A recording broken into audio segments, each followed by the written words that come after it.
Baik,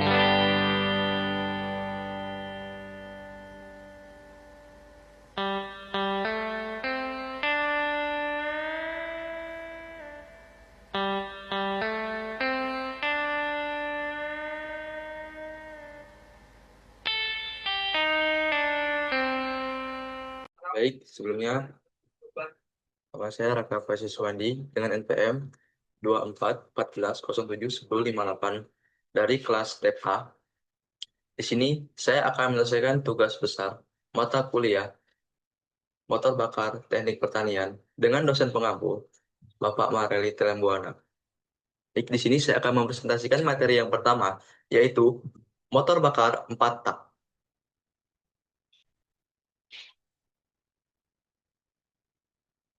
Apa sih itu motor bakar 4 tak? Jadi, motor bakar 4 tak atau four-stroke engine adalah jenis mesin pembakaran dalam internal combustion engine yang bekerja dengan menyelesaikan satu siklus kerja dalam 4 langkah gerakan piston, yaitu langkah hisap, kompresi, usaha, dan buang. Setiap satu siklus penuh membutuhkan 2 kali putaran poros engkol dan menghasilkan 1 kali langkah usaha. Yang selanjutnya, ada jenis motor bakar 4 tak. Jadi, jenis motor bakar 4 tak itu ada 2. Yang pertama bensin, dan yang kedua ada diesel. Jadi, jenis motor bakar 4 tak bensin, seperti namanya, menggunakan bahan bakar bensin. Pengapiannya dilakukan oleh busi, campuran udara, dan bahan bakar diatur oleh karburator atau injektor, dan umumnya digunakan pada kendaraan ringan, seperti mobil, pribadi, dan sepeda motor. Sedangkan untuk motor bakar 4 tak diesel, menggunakan bahan bakar solar, tidak memakai busi seperti motor bakar 4 tak bensin, karena pembakaran terjadi tekanan dan panas tinggi hasil kompresi, torsi besar, dan efisiensi bahan bakar tinggi, banyak digunakan pada truk, bus, kapal, dan mesin industri berat. Contohnya mesin truk, kino, generator diesel, dan kapal nelayan. Jadi, kita akan masuk pengertian motor bakar 4 tak bensin yang pertama, di mana motor bakar 4 tak bensin adalah jenis mesin pembakaran dalam internal combustion engine yang menggunakan bahan bakar bensin dan bekerja melalui 4 langkah kerja utama dalam satu siklus, yaitu langkah kerja, langkah hisap, kompresi, usaha, dan buang. Mesin ini mengubah energi kimia dari bahan bakar bensin menjadi energi mekanik yang dapat menggerakkan kendaraan atau mesin lainnya. Disebut 4 tak karena dalam satu siklus kerja lengkap, piston melakukan 4 langkah gerak bolak-balik di dalam silinder dan poros engkol berputar 2 kali 720 derajat. Langkah kerja motor bakar 4 tak bensin. Yang pertama adalah langkah hisap. Dapat kita lihat di gambar. Katup masuk terbuka, jadi katup masuknya terbuka dan katup buangnya tertutup. Kemudian udara masuk dari luar melalui katup masuk melalui ke ruang bakar. Jadi, siklus pertama ini adalah untuk memasukkan udara dan bahan bakar dari luar ke sistem pembakaran melewati katup masuk. Kemudian, piston bergerak dari titik mati atas ke titik mati bawah. Dapat kita lihat? Pergerakannya dari titik mati atas ke titik mati bawah. Terjadi apa? Terjadi campuran udara dan bahan bakar pada motor bensin. Tujuannya untuk mengisi ruang bakar dengan udara atau campuran bahan bakar. Selanjutnya,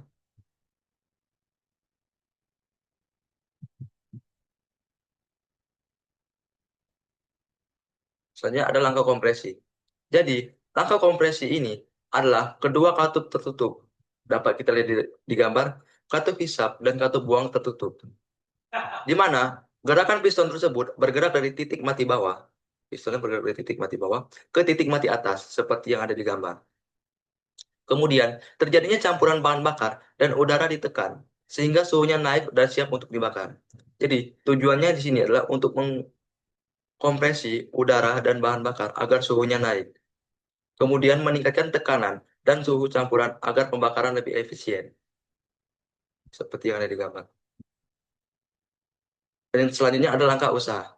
Nah, langkah usaha ini, kedua katup semua tertutup, di mana dapat kita lihat katup hisap dan katup buang tertutup. Kemudian, saat piston mencapai titik mati atas, busi memercikan api atau bahan bakar disemprotkan udara untuk motor diesel. Jadi, ketika Piston bergerak mencapai titik mati atas, busi memercikan api.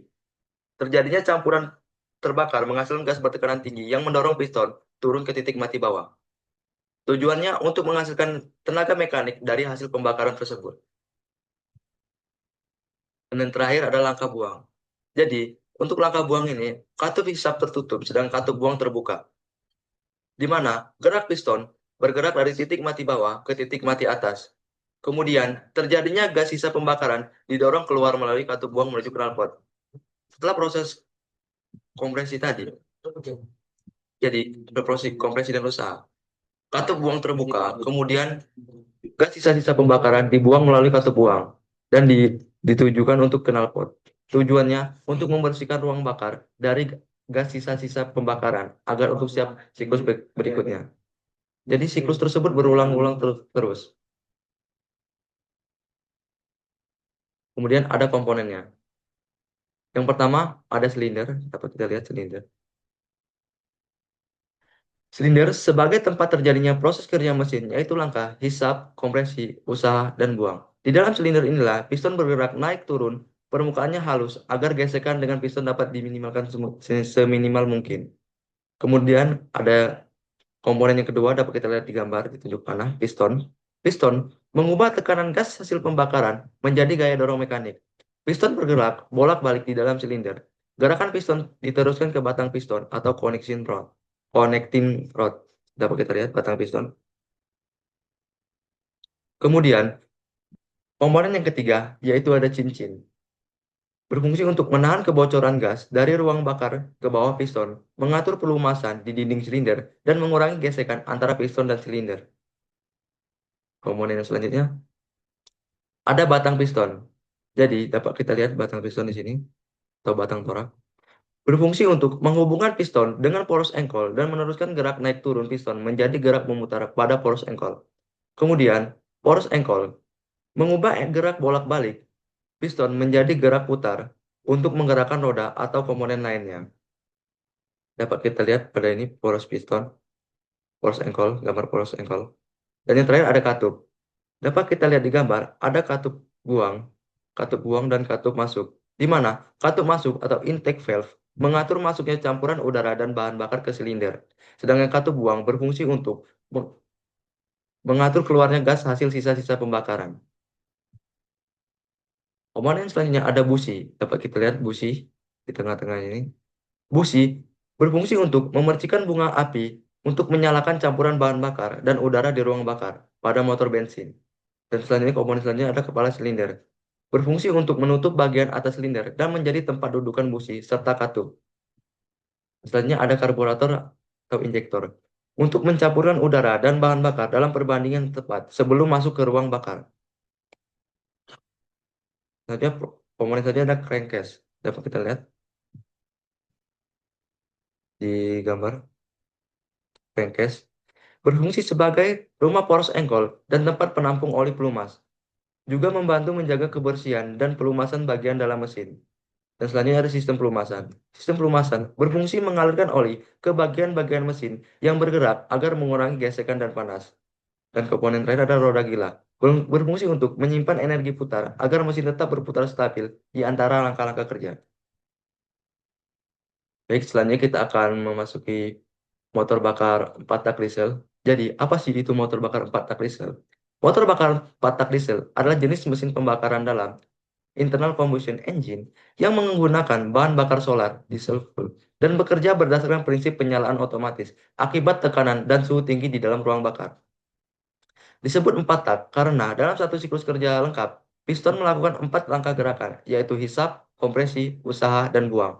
Dengan poros engkol berputar 2 kali 720 derajat. Mesin ini banyak digunakan pada kendaraan berat seperti truk, bus, traktor, kapal, dan generator karena memiliki tenaga besar dan efisiensi bahan bakar yang lebih tinggi. Baik, sekarang kita memasuki langkah kerja pada motor bakar 4 tak diesel. Yang pertama, ada langkah hisap. Di mana langkah hisap ini, katup hisap terbuka, dapat kita lihat di gambar. Kemudian, katup buang tertutup. Piston bergerak dari titik mati atas ke titik mati bawah. Di mana tujuan untuk pembakaran ini adalah untuk memasukkan udara atau O2 yang dimasukkan ke dalam ruang pembakaran, udara murni. Kemudian masuk ke silinder melalui katup isap. Dapat kita lihat, udara murni masuk melalui katup isap. Langkah kedua yaitu langkah kompresi. Di mana langkah kompresi atau compression stroke. Kedua katup tersebut tertutup. Dapat kita lihat di gambar, katup hisap dan katup buangnya tertutup semua. Dan piston bergerak dari titik mati bawah ke titik mati atas. Piston bergerak dari titik mati bawah ke titik mati atas. Sehingga udara di dalam silinder tertekan dan suhunya naik tinggi kurang lebih 500 sampai 700 derajat Celcius. Tujuan dari langkah kompresi ini adalah untuk mengkompresi udara murni yang setelah masuk dari katup isap tadi. Kita kompresi sampai suhunya kurang lebih 500 sampai 700 derajat Celcius agar pembakarannya bisa terjadi dengan sempurna. Kemudian, langkah yang ketiga adalah langkah usaha. Langkah usaha dapat kita lihat, kedua katup tersebut tertutup, baik katup isap maupun katup buang.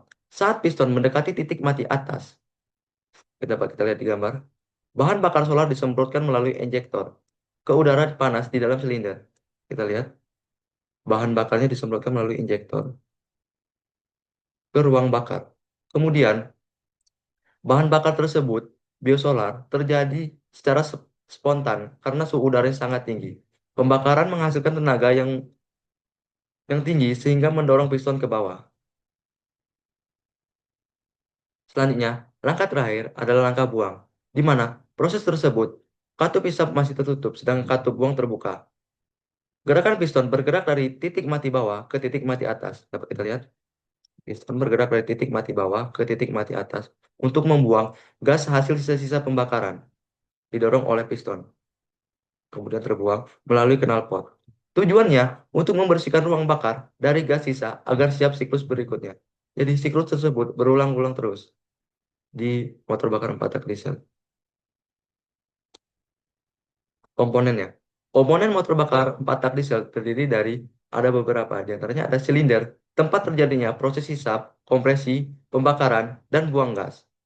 Ini silindernya. Kemudian ada piston, dapat kita lihat piston bergerak naik turun di dalam silinder untuk mengubah tekanan gas menjadi gerak mekanik. Yang ketiga, ada poros engkol, mengubah gerak naik turun piston menjadi gerak putar untuk menggerakkan kendaraan. Dan selanjutnya ada batang penghubung. Dapat kita lihat batang penghubung atau connecting rod, di mana menghubungkan piston dengan poros engkol dan meneruskannya gaya piston dari piston ke poros engkol. Kemudian ada katup, terdapat dua katup, yaitu katup hisap dan katup buang, di mana katup hisap itu berfungsi untuk mengatur masuknya udara, sedangkan katup buang itu untuk mengeluarkan gas sisa-sisa pembakaran. Dan selanjutnya ada injektor. Injektor berfungsi menyemprotkan bahan bakar diesel ke dalam ruang bakar dengan tekanan tinggi agar suhu bercampur dengan udara panas. Selanjutnya, ada ruang bakar, yaitu tempat terjadinya pembakaran antara bahan bakar dan udara bertekanan tinggi. Yang selanjutnya ada flywheel atau roda gila yang berfungsi untuk menyimpan energi putaran dari poros engkol dan menjaga kestabilan putaran mesin. Kemudian, ada perbedaan motor bakar 4 tak bensin dan diesel. Di antaranya dari cara pembakaran. Bensin, seperti namanya, menggunakan campuran udara dan bensin dibakar dengan busi. Sedangkan diesel menggunakan bahan bakar solar, terbakar karena ada tekanan dan suhu tinggi tanpa adanya busi. Berbeda dengan bensin. Dari sistem bahan bakar, bensin menggunakan karburator atau injeksi bensin, sedangkan diesel menggunakan pompa injeksi atau injektor yang bertekanan tinggi. Dari segi rasio kompresi juga berbeda. Bensin memiliki rasio kompresi rendah, sedangkan diesel memiliki rasio kompresi tinggi. Di mana rasio kompresi bensin yaitu 8:1 sampai 12:1. Sedangkan diesel memiliki kompresi tinggi, di mana kompresi tersebut adalah 14:1 sampai 22:1. Dari tenaga dan efisiensi juga berbeda. Bensin tenaga halus, tetapi lebih boros bahan bakar, sedangkan diesel torsi besar dan lebih hemat bahan bakar. Ini ada contoh soal perhitungan. Jadi, sebuah motor 4 tak memiliki volume langkah 150 cc dan volume ruang bakar 15 cc. Yang ditanya berapa rasio kompresi mesin tersebut. Jadi, untuk menyelesaikan masalah tersebut, kita harus mengetahui dulu berapa sisi dari soal tersebut. Diketahui VD sama dengan 150 cc dengan sedangkan VC-nya adalah 15 cc. Di mana untuk menjawab pertanyaan tersebut kita menggunakan rumus CR sama dengan VD plus VC dibagi VC.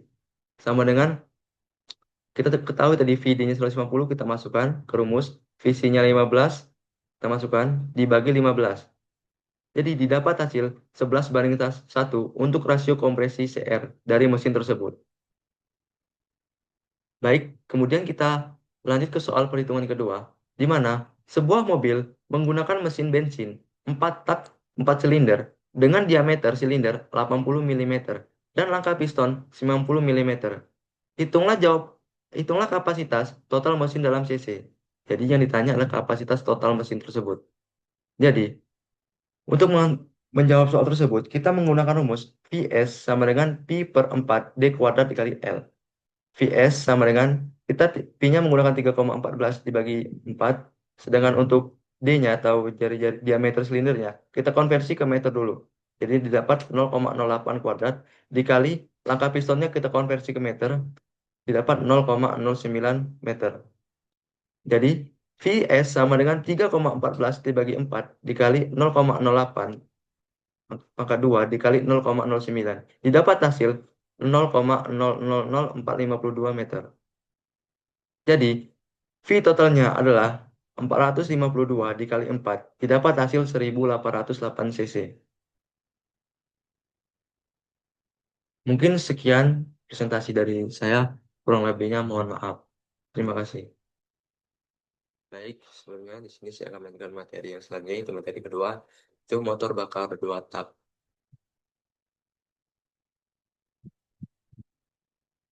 Jadi, apa sih itu motor bakar 2 tak? Jadi, motor bakar 2 tak adalah mesin pembakaran dalam internal combustion engine yang menyelesaikan satu siklus pembakaran kerja penuh, hisap, kompresi, pembakaran, dan buang. Hanya dalam 2 langkah gerakan piston, yaitu 1 kali naik dan 1 kali turun dalam satu putaran force ankle atau crankshaft. Artinya, dalam satu putaran force ankle, motor 2 tak sudah menghasilkan tenaga. Hal ini berbeda dengan motor 4 tak yang memerlukan 2 putaran force ankle untuk menghasilkan satu tenaga. Karena itu, motor 2 tak memiliki frekuensi tenaga 2 kali lebih sering dibanding motor 4 tak dengan jumlah silinder yang sama. Tanya ada langkah kerja proses motor bakar 2 tak. Jadi, dapat kita lihat pada gambar skematik ini. Pertama, piston bergerak naik dari titik mati bawah ke titik mati atas. Nah, piston tuh bergerak. Pertama di dari titik mati bawah di sini, bergerak ke titik mati atas. Bergerak ke titik mati bawah, ke titik mati atas. Titik mati bawah, titik mati atas. Nah, saat piston naik, port masuk terbuka. Nah, jadi saat piston naik itu, port katup hisap ini terbuka. Di mana saat dia naik, terjadilah masuknya campuran udara, bahan bakar, dan oli 2 tak tersebut. Jadi, ketika piston bergerak dari titik mati bawah ke titik mati atas, terjadi campuran bahan bakar tersebut. Dia masuk melewati port yang terbuka, masuk ke sini, melewati force ankle, kemudian dia menuju saluran transfer. Jadi dia menunggu saat piston kembali turun. Nah, pertama saat piston bergerak dari titik mati bawah ke titik mati atas, di sini sudah ada udara yang menunggu, udara, udara yang bercampur. Jadi udara tadi masuk sini. Kemudian volume kasar besar, tekanan di dalam turun menyebabkan campuran bahan bakar terhisap. Jadi pada saat yang sama campuran di ruang bakar mulai tertekan dan terkompresi oleh piston. Nah, saat saat piston turun turun kembali, campuran tadi bahan bakar tadi yang ini, yang campuran udara dan bensin tadi keluar melalui sini dan siap dikompresi. Jadi ketika bergerak dari titik mati atas ke titik mati bawah, kemudian dari saluran transfer ini bensin, udara, dan oli masuk ke ruang bakar dan sisa pembakaran tadi keluar. Jadi siap untuk dikompresi. Jadi pertama piston bergerak dari titik mati bawah ke titik mati atas, kemudian bensin, udara, dan oli 2 tak masuk melalui saluran transfer. Ketika dia bergerak dari titik mati atas ke titik mati bawah, bensin, oli, dan 2 tak tadi masuk ke ruang bakar dan siap untuk dikompresi.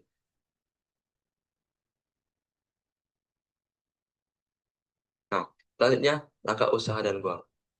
Nah, saat langkah usaha dan buang ini, ketika piston bergerak dari titik mati atas ke titik mati bawah, pot buang terbuka terlebih dahulu.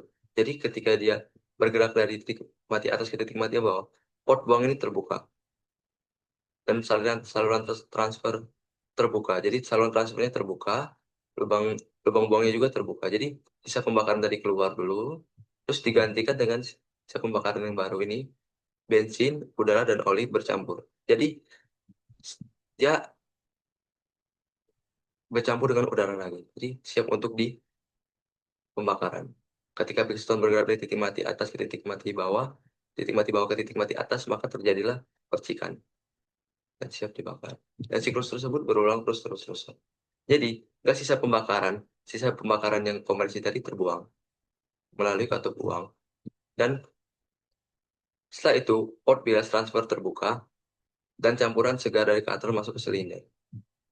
Jadi, sistemnya itu setelah dari kompresi itu, sisa-sisa pembakaran terbuang, lalu lanjut ke siklus berikutnya, yaitu udara, bahan bakar, oli dari saluran transfer itu terbuka, kemudian masuk ke ruang bakar, dan siap dikompresi lagi oleh piston tersebut. Jadi proses tersebut berulang terus-menerus selama mesin motor bakar dua tak menyala. Jadi untuk lebih jelasnya, yang pertama itu, saluran isap dari isap dan kompresi itu masuk campuran bahan bakar, oli, dan udara. Kemudian di sini menunggu untuk piston bergerak dari titik mati bawah ke titik mati atas. Setelah sisa-sisa pembakaran keluar, kemudian campuran tadi masuk ke ruang bakar karena ketika pot bergerak dari titik mati atas ke titik mati bawah, maka saluran ruang transfer ini akan terbuka. Nah, setelah terbuka, maka piston bergerak dari titik mati bawah ke titik mati atas dan siap untuk mengkompresi bahan bakar tersebut. Nah, setelah terjadinya kompresi, maka setelah dikompresi, maka terjadinya pembakaran di ruang atas, di mana busi memercikan busi memercikan api di ruang bakar silinder. Setelah memercikan api, kemudian setelah pembakaran, kemudian piston bergerak dari titik mati atas ke titik mati bawah, dan sisa-sisa pembakaran dibuang melalui lubang buang tersebut. Nah, siklus tersebut berulang terus-menerus. Kelebihan dan kekurangan motor bakar dua tak. Pertama, motor bakar dua tak memiliki beberapa kelebihan dibandingkan dengan motor bakar empat tak. Kelebihannya antara lain, tenaga yang dihasilkan lebih besar karena setiap satu putaran force ankle sudah menghasilkan tenaga, sehingga akselerasi lebih cepat. Selain itu, konstruksinya lebih sederhana karena tidak menggunakan katup melainkan lubang isap, bilas, dan buang yang diatur oleh gerakan piston. Mesin dua tak juga memiliki ukuran yang lebih ringan dan perawatannya mudah serta murah, sehingga banyak digunakan pada kendaraan kecil atau mesin-mesin sederhana. Contohnya seperti kendaraan kecil seperti motor Fish Air, Ninja, Air-King. Dan untuk alat pertanian itu contohnya seperti Senso, mesin gergaji, dan lain-lain. Tapi, di samping itu, motor bakar dua tak juga memiliki beberapa kekurangan. Di antaranya, mesin ini lebih boros karena bahan bakar tercampur dengan udara.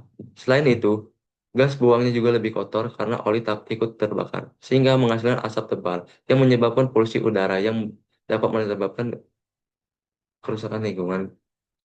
Terus, umur mesinnya juga cenderung lebih pendek karena pembakaran terjadi setiap putaran sehingga komponen lebih cepat aus. Oleh karena itu, meskipun bertenaga besar, motor dua tak kurang efisien dan kurang ramah lingkungan dibandingkan motor empat tak.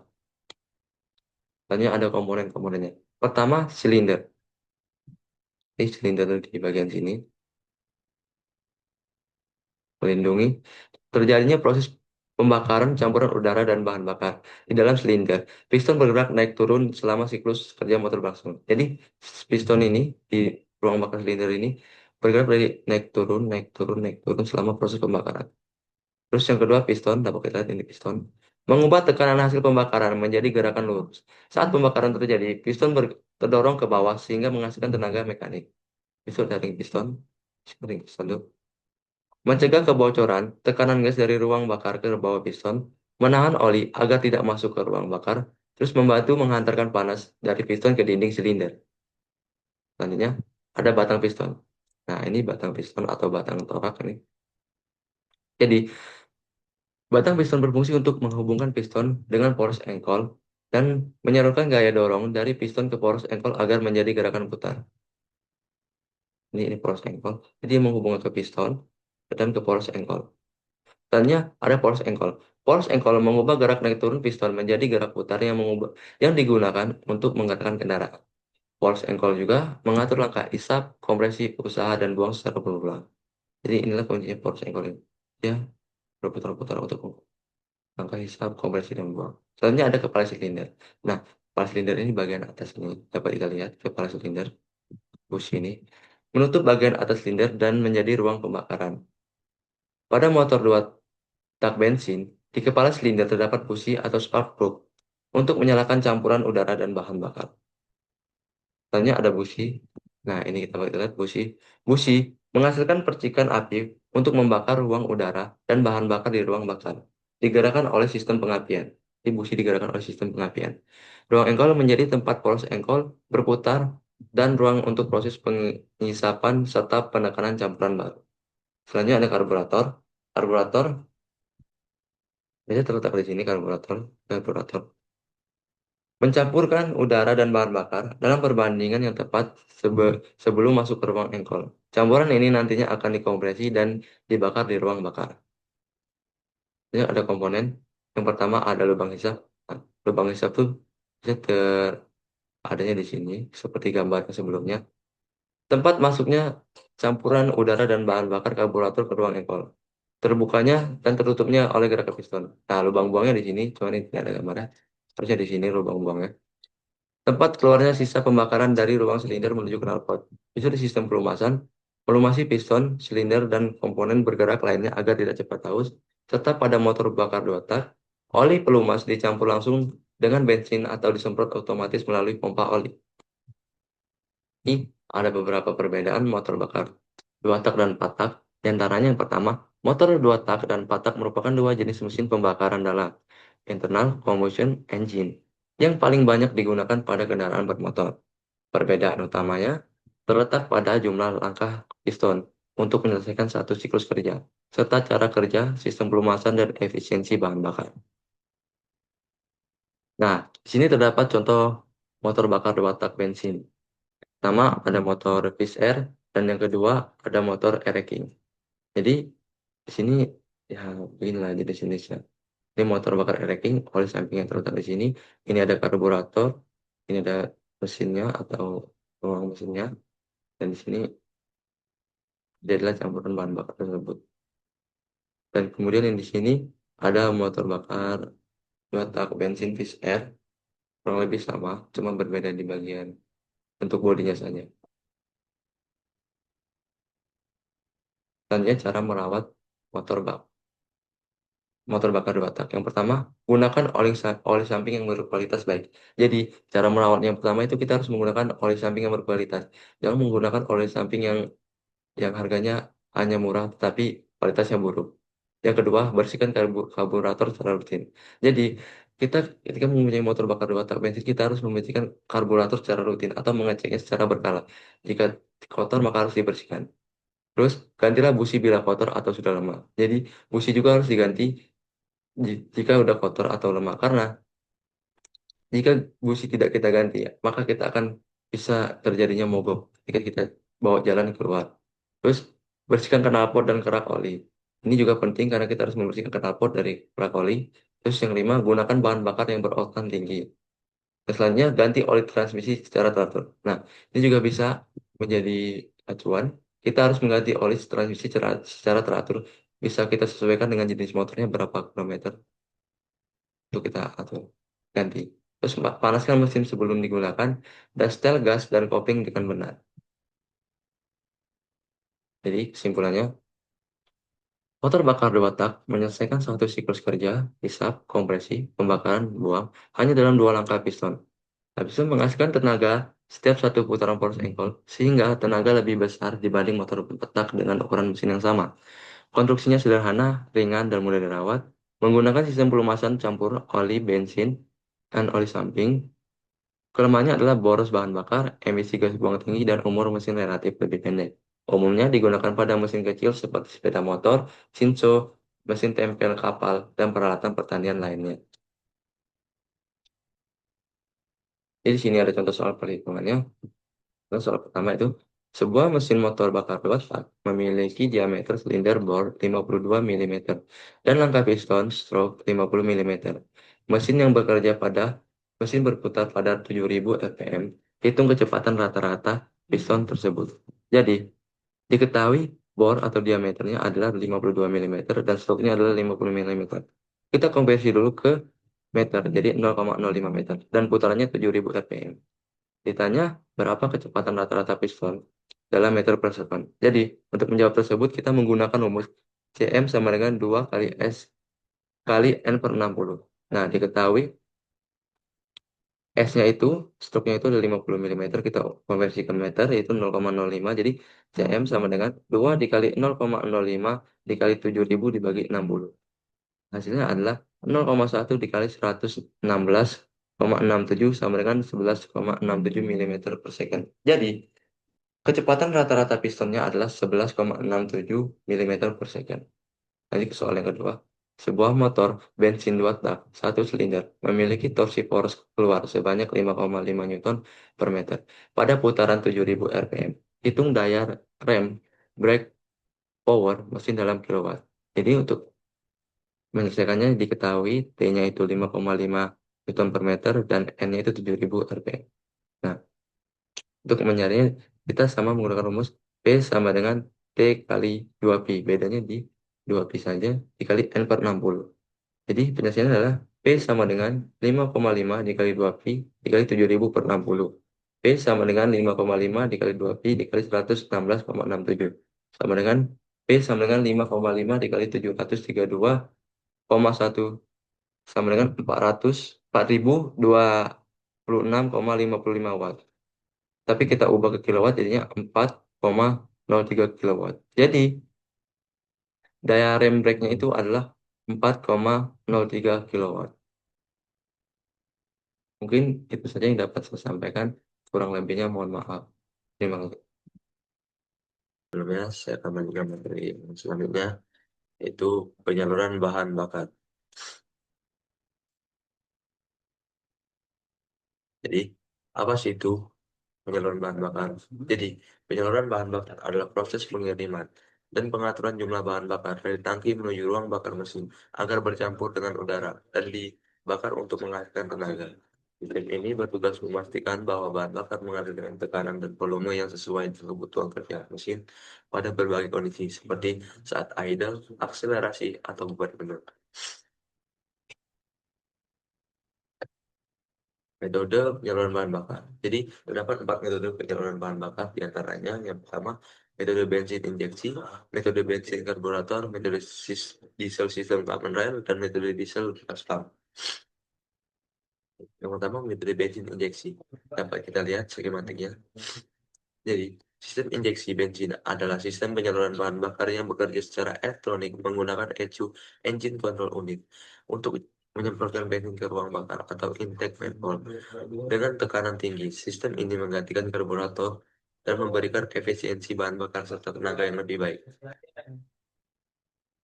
Kelebihan dan kekurangan sistem injeksi. Yang pertama, kelebihannya adalah suplai bahan bakar lebih presisi karena dikontrol oleh ECU, sehingga pembakaran lebih efisien, tenaga mesin lebih besar, dan konsumsi bahan bakar lebih hemat. Sistem ini juga menghasilkan emisi gas buang yang lebih besar dan mesin lebih mudah dihidupkan dalam berbagai kondisi. Kekurangannya adalah perawatan lebih sulit karena melibatkan sensor dan komponen elektronik, servis saat pergantian injektor atau ECU cukup mahal. Selain itu, apabila sensor rusak atau kotor, kinerja mesin bisa menurun drastis karena sistem injeksi sangat bergantung pada data sensor. Ini dan karakteristik sistem injeksi. Jenisnya ada 3. Yang pertama, single point injection. Satu injektor menyemprot ke seluruh silinder melalui throttle body. Kedua, multi point injection. Setiap silinder memiliki satu injektor tersendiri.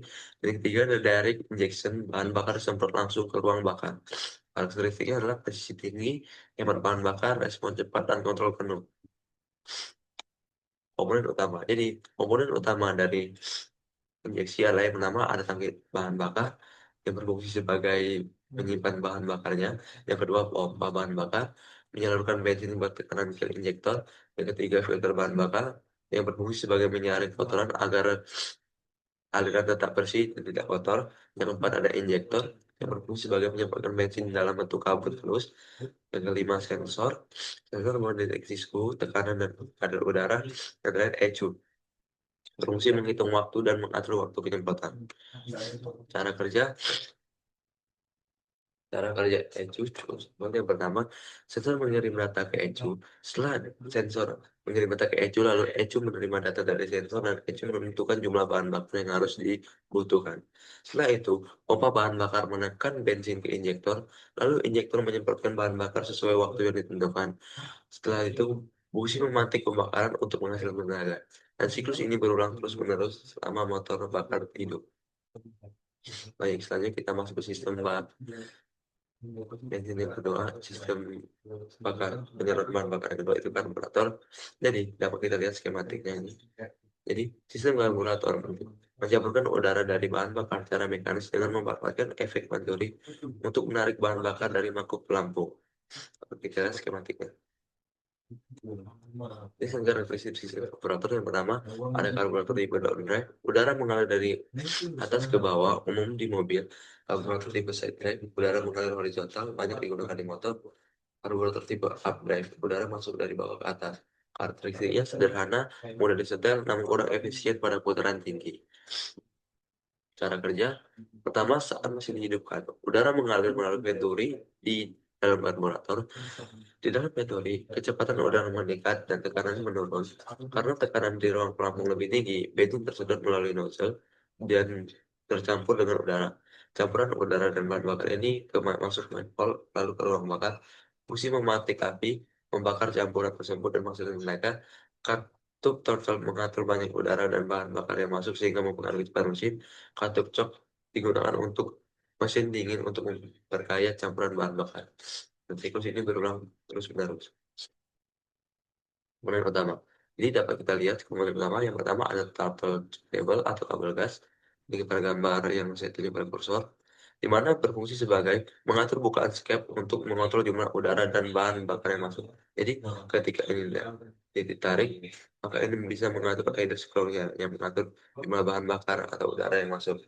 Yang kedua, pegas, di mana mengembalikan ke posisi semula saat itu. Jadi pegas ini mengembalikan posisi semula saat itu. Yang ketiga ada piston valve, mengatur banyaknya campuran bahan bakar udara yang masuk ke ruang bakar. Terus ada idle screw atau setelan station, mengatur putaran mesin saat stasioner atau langsam. Yang kelima ada jarum skep, dapat kita lihat jarum skep, mengatur banyaknya bahan bakar yang keluar dari main jet sesuai bukaan gas. Terus ada jet nozzle, mengatur banyaknya bahan bakar. Terus ada needle jet, tempat keluarnya bahan bakar yang diatur oleh jarum skep.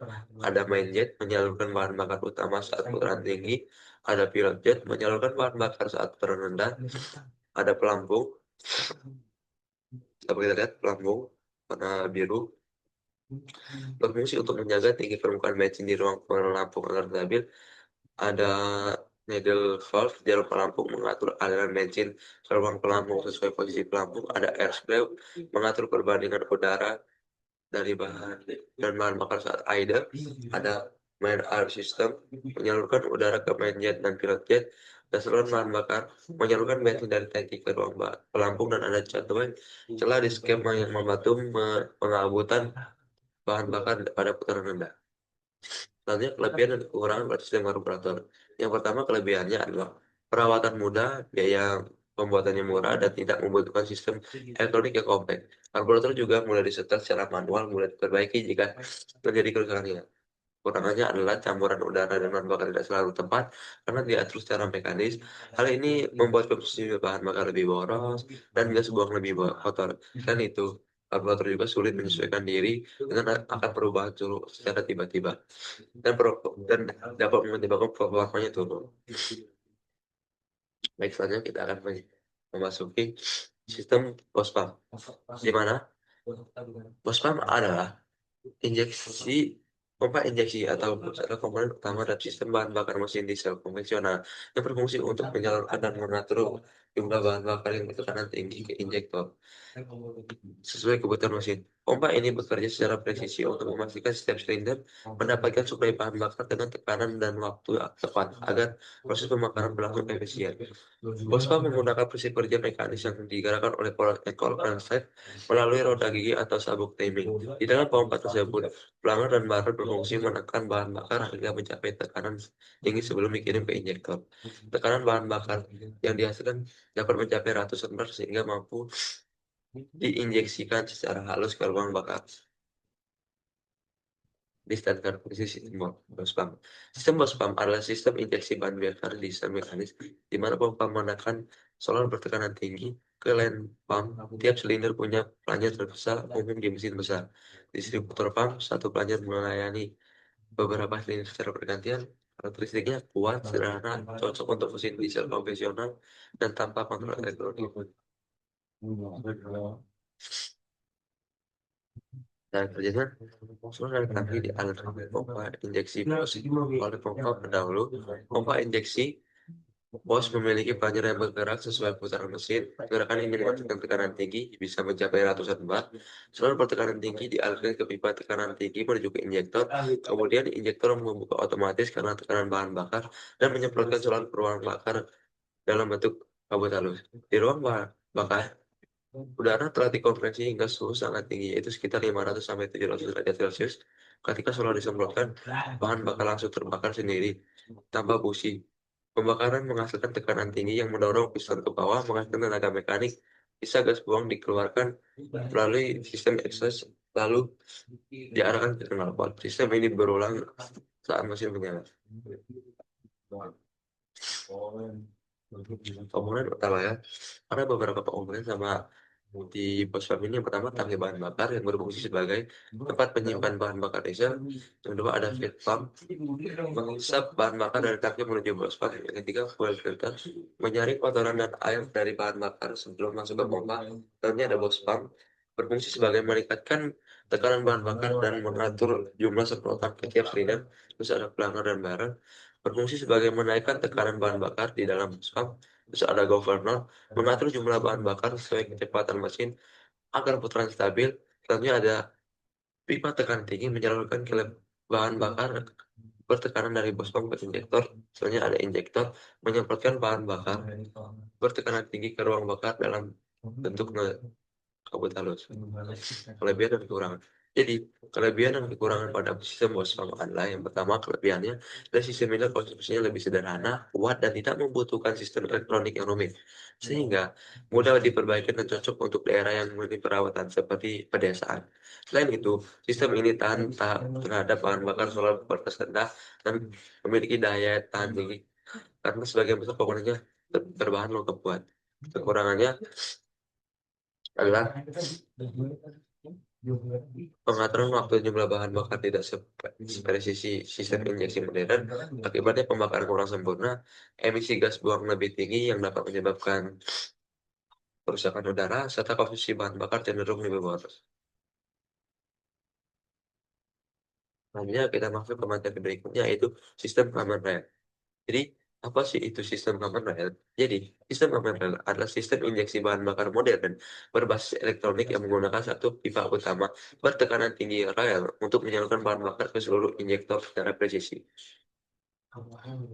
Jenis dan karakteristik sistem common rail. Ada tiga jenis sistem common rail, yaitu low pressure common rail, tekanan hingga kurang lebih 1.200 bar. High pressure common rail, tekanan bisa mencapai 2.500 bar. Ultra high pressure, untuk efisiensi tinggi dan emisi ultra rendah. Karakteristiknya presisi, multi injection, pembakaran halus, dan ramah lingkungan. Jadi cara kerjanya, bahan bakar dari tangki disedot oleh pompa bahan bakar tekanan rendah menuju pompa tekanan tinggi. Kemudian, pompa tekanan tinggi menaikkan tekanan bahan bakar hingga mencapai 1.000 sampai 2.000 bar atau lebih. Bahan bakar bertekanan tinggi disimpan sementara di dalam pipa common rail. ECU menerima sinyal dari sensor-sensor, putaran mesin, posisi pedal gas, suhu, tekanan udara, dan lain-lain. Berdasarkan data tersebut, ECU menentukan kapan dan berapa lama injektor membuka. Kemudian, injektor elektrik menyemprotkan bahan bakar ke dalam ruang bakar pada saat yang tepat. Dan dalam jumlah yang sesuai. Pembakaran yang lebih sempurna menghasilkan tenaga besar, emisi rendah, dan konsumsi bahan bakar lebih efisien. Jadi, otak dari sistem komando ini berada di ECU. Karena semua bergantung kepada ECU. ECU yang mengatur kapan keluar bahan bakar, kapan menyemprotkannya. Dan siklus tersebut berulang-ulang terus ketika motor bakar menyala atau berjalan. Komponennya, jadi ada beberapa komponen dapat kita lihat di sini skematiknya, skematik komponennya. Yang pertama ada tangki bahan bakar, seperti namanya untuk menyimpan bahan bakar, ada fat valve, mengalirkan bahan bakar dari tangki ke pompa tekanan tinggi, ada fuel filter, menyaring bahan bakar dari kotoran dan air, ada high pressure pump yang berfungsi sebagai meningkatkan tekanan bahan bakar hingga ribuan bar dan mengalirkan ke kamar rel. Terus ada kamar rel menyimpan bahan bakar bertekanan tinggi dan menyalurkan ke semua ke injektor. Ada injektor menyemprotkan bahan bakar ke ruang bahan bakar sesuai perintah ECU dan waktu presisi. Ada pressure sensor mengukur tekanan bahan bakar di kamar rel agar ECU bisa mengontrol tekanan dengan tepat. Ada fuel pressure menjaga tekanan bahan bakar di kamar rel agar stabil dan tidak berlebih batas. Ada ECU, di mana ECU ini otak sistem yang mengatur waktu injeksi, jumlah bahan bakar, dan tekanan berdasarkan sinyal sensor. Jadi, jika ada ECU bermasalah, maka dapat dipastikan sistem penyaluran bahan bakarnya akan sangat-sangat terganggu dan bisa menghentikan motor tersebut. Dan terakhir ada sensor tambahan. Kelebihan dan kekurangan sistem command rail. Jadi, kelebihan sistem command rail adalah yang pertama, sistem ini mampu menghasilkan semprotan bahan bakar yang sangat halus dan presisi, sehingga pembakaran lebih sempurna, tenaga lebih besar, dan konsumsi bahan bakar lebih hemat. Command rail juga menghasilkan gas emisi buang yang lebih rendah dan suara masih lebih halus. Selain itu, sistem ini dapat menyesuaikan jumlah dan waktu penyemprotan berdasarkan kondisi kerja mesin secara real time. Kekurangannya yaitu terletak pada strukturnya, di mana strukturnya sangat kompleks dan harganya yang mahal. Komponen seperti high pressure pump dan injektor dan itu sulit diperbaiki karena jika sudah rusak maka harus diganti yang baru. Terus jika terjadi kerusakan biaya perbaikannya bisa sangat tinggi. Karena sistem ini juga sensitif, jadi kualitasnya bahan bakarnya. Karena bahan bakarnya yang kotor dapat merusak injektor dan mudah mengganggu kinerja sistem keseluruhan. Jadi di sini ada contoh soal perhitungan. Yang pertama, sebuah mesin bensin menghasilkan daya sebesar 25 kilowatt dengan efisiensi thermal 35%. Nilai kalor bahan bakar tersebut adalah 44 mg per kilogram. Hitungan laju aliran massa bahan bakar kilogram per second yang dibutuhkan agar mesin dapat menghasilkan daya tersebut. Jadi, untuk mengetahuinya adalah yang pertama, daya output mesin Pout sama dengan 25 kilowatt. Kita rubah ke watt jadi 25.000 watt. Efisiensi termalnya N sama dengan 35% sama dengan 0,35 dan nilai kalor bahan bakarnya adalah 44 mg per kilogram. Kita ubah ke joule per kilogram yaitu 44 juta joule per kilogram. Angka satu, hitung daya panas energi dari input bahan bakar. P in sama dengan P output dibagi N, 25.000 dibagi 0,35. Didapat 71.428,57 watt. Nah, kedua, hitung laju aliran massa tersebut. Di mana MF sama dengan P in dibagi LHV sama dengan 71.428,57 dibagi 44 juta sama dengan 0,001624 kilogram per second. Ketiga kita ubah ke gram per detik. Jadi didapat hasilnya 1,624 gram per second. Jadi cukup sekian presentasi dari saya. Jika ada kurang lebihnya mohon maaf. Terima kasih. Baik, di sini saya akan melanjutkan materi selanjutnya yaitu sistem pelumasan dan sistem pendinginan pada motor bakar.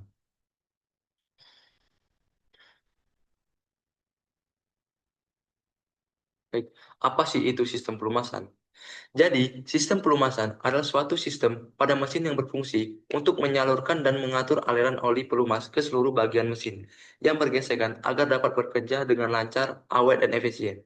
Pelumasan merupakan bagian penting dari motor bakar karena di dalam mesin terdapat banyak komponen yang saling bergerak dengan kecepatan tinggi dan menimbulkan panas serta gesekan yang besar. Tanpa adanya pelumasan, gesekan antar logam seperti antara piston dan dinding silinder, poros engkol dan bantalan, atau nok dan lengan katup akan menyebabkan keausan cepat, peningkatan suhu, bahkan kerusakan mesin permanen. Oleh sebab itu, sistem pelumasan mesin salah satu unsur vital dalam menjaga performa dan umur mesin. Fungsi pelumasan. Jadi, fungsi pelumasan itu ada 5. Yang pertama, mengurangi gesekan. Yang kedua, sebagai pendingin tambahan. Yang ketiga, sebagai pembersih. Yang keempat, melindungi zat aditif untuk mencegah terjadinya karat pada komponen mesin. Dan yang kelima, meredam getaran dan kebisingan. Jadi, fungsi yang pertama adalah mengurangi gesekan. Oli membentuk lapisan tipis di antara dua permukaan logam yang bergerak, sehingga kontak langsung berkurang dan gesekan menjadi minimal. Yang kedua, sebagai pendingin tambahan. Oli yang bersirkulasi membawa panas dari bagian mesin panas, seperti piston dan bantaran, menuju bak oli, di mana panas dapat dilepaskan ke udara. Jadi, oli tersebut pertama dari bak oli, kemudian naik ke pompa oli atau oil pump, kemudian dilepaskan ke bagian komponen-komponen mesin yang bertujuan sebagai pendingin tambahan. Yang ketiga, sebagai pembersih. Saat oli mengalir, oli juga membawa kotoran, karbon sisa pembakaran, dan serpihan logam yang terbentuk akibat gesekan. Kemudian disaring oleh filter oli agar tidak kembali ke mesin. Jadi, oli fungsi pelumasan juga bisa menjadi sebagai pembersih, di mana tersebut disaring di oil filter atau filter oli. Yang keempat, mengandung zat adiktif yang mencegah terbentuknya karat pada logam akibat reaksi dengan oksigen atau uap air. Dan yang kelima, meredam getaran dan kebisingan. Lapisan oli di antara komponen mesin juga membantu menyerap getaran dan mengurangi suara bising akibat tumbukan antar logam.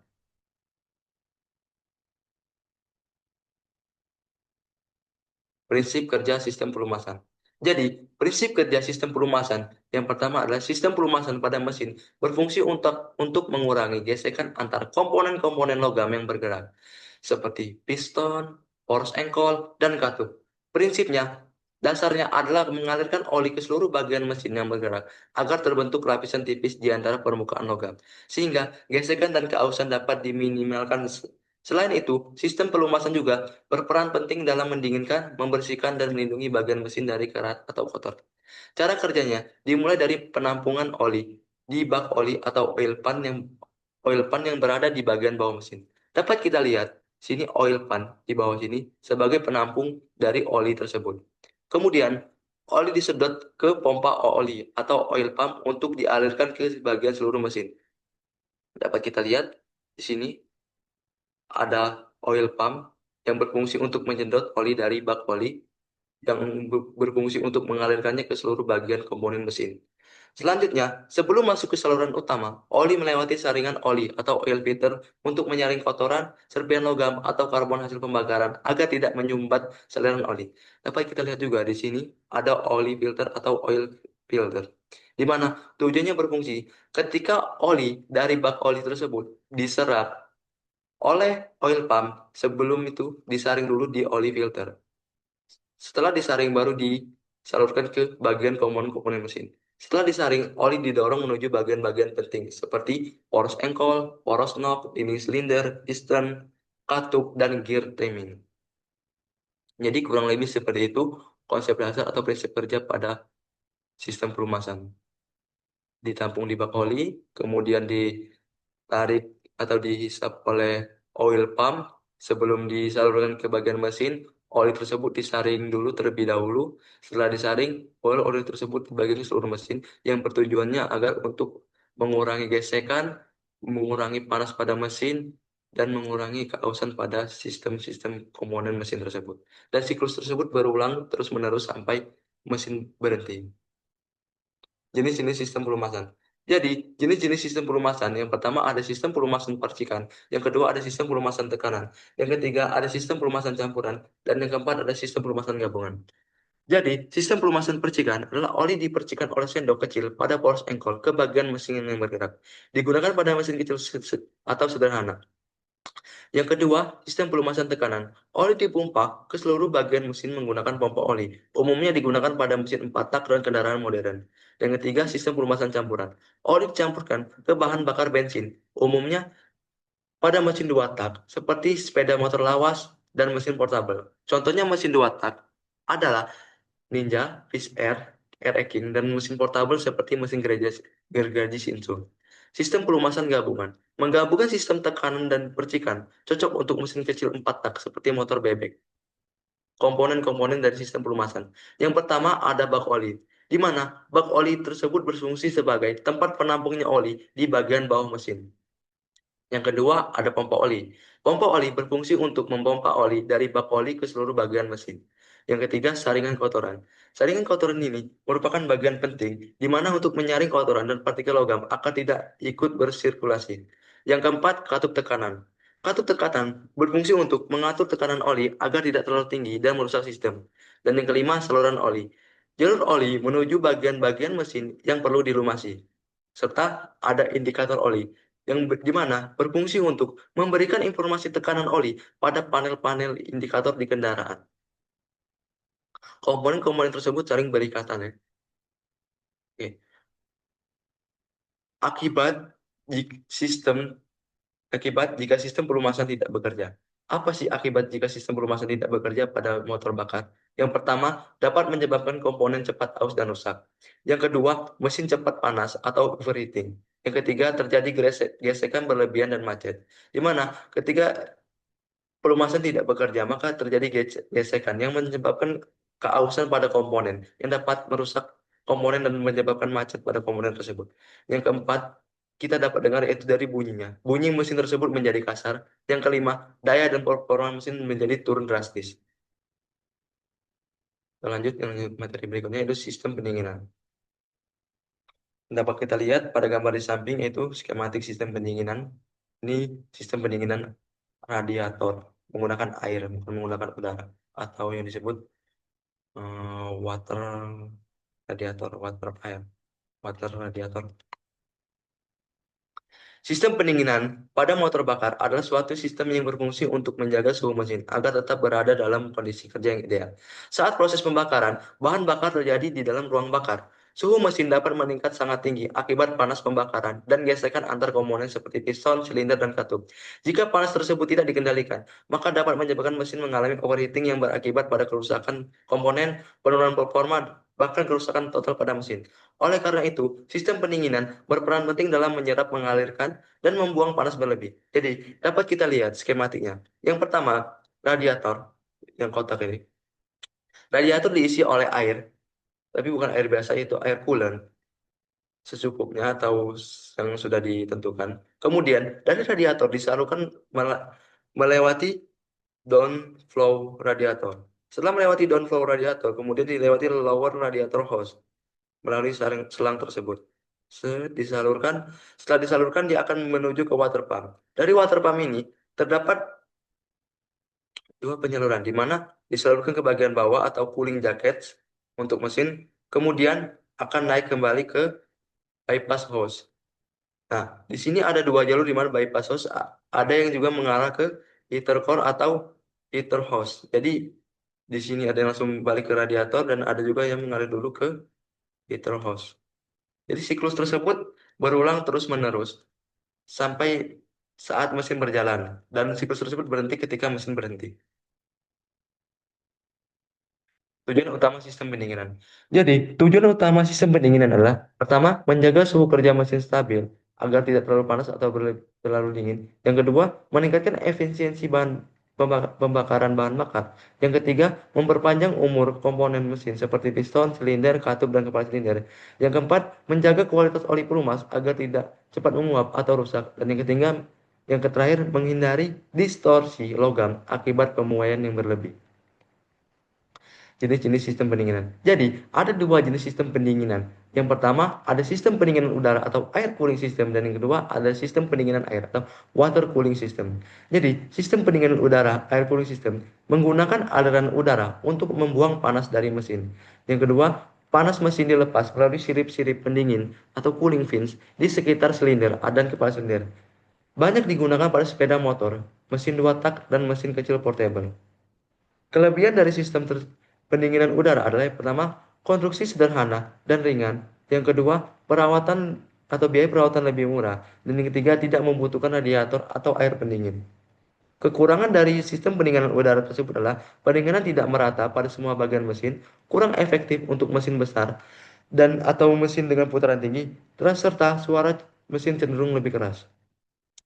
Selanjutnya sistem pendinginan air atau water cooling system. Menggunakan air seperti namanya atau cairan pendingin coolant sebagai media penyerapan panas.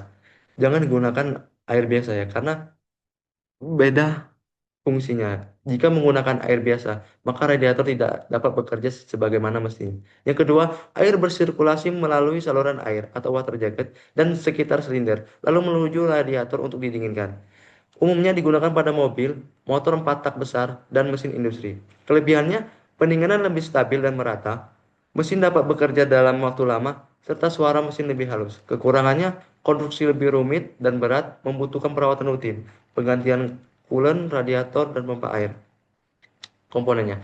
Terdapat beberapa komponen di dalam sistem pendinginan. Yang pertama ada radiator, berfungsi untuk menurunkan suhu air pendingin yang panas setelah menyerap panas dari mesin sebelum dikembalikan lagi ke mesin. Yang kedua ada water pump atau pompa air, bertugas untuk mengalirkan air pendingin dari radiator ke seluruh saluran pendingin di dalam mesin agar sirkulasi tetap lancar. Yang ketiga ada termostat. Ketika mesin masih dingin, termostat menutup aliran ke radiator agar suhu cepat naik dan akan membuka ketika suhu mesin sudah tinggi.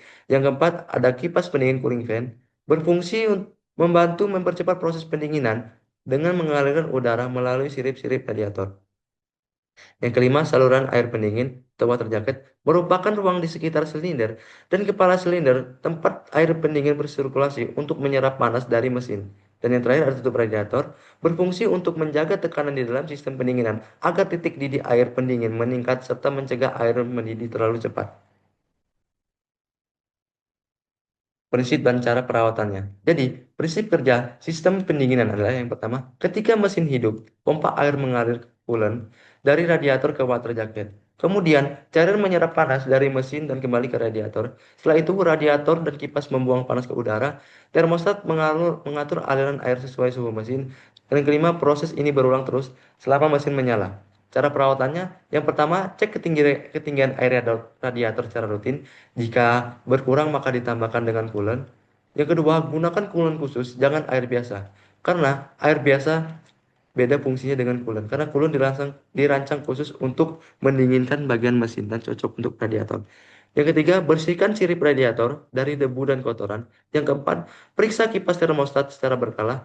Dan yang kelima, ganti coolant setiap 10.000 sampai 20.000 kilometer. Jadi gantinya tergantung pada jenis kendaraan karena setiap kendaraan berbeda-beda jenisnya. Nah, yang terakhir ada contoh soal perhitungan. Jadi, ada dua contoh soal. Yang pertama, sebuah sepeda motor memiliki gigi penggerak atau pinion dengan 15 gigi dan gigi yang digerakkan cockwheel dengan 45 gigi. Jika putaran mesin adalah 6.000 rpm, tentukan yang pertama rasio transmisi, yang kedua putaran roda belakang rpm setelah transmisi. Jadi, untuk menjawab tersebut, kita mengetahui rasio transmisinya dulu, di mana dengan dihitung rumus menggunakan rasio transmisi sama dengan jumlah gigi yang digerakkan dibagi jumlah gigi penggerak.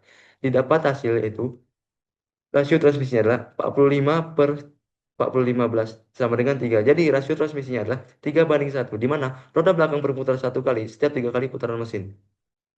Nah, untuk mencari putaran roda belakang atau RPM, kita menggunakan rumus putaran mesin dibagi rasio transmisi, di mana putaran tersebut kita diketahui 6.000 dibagi 3 rasio transmisinya didapat 2.000 RPM.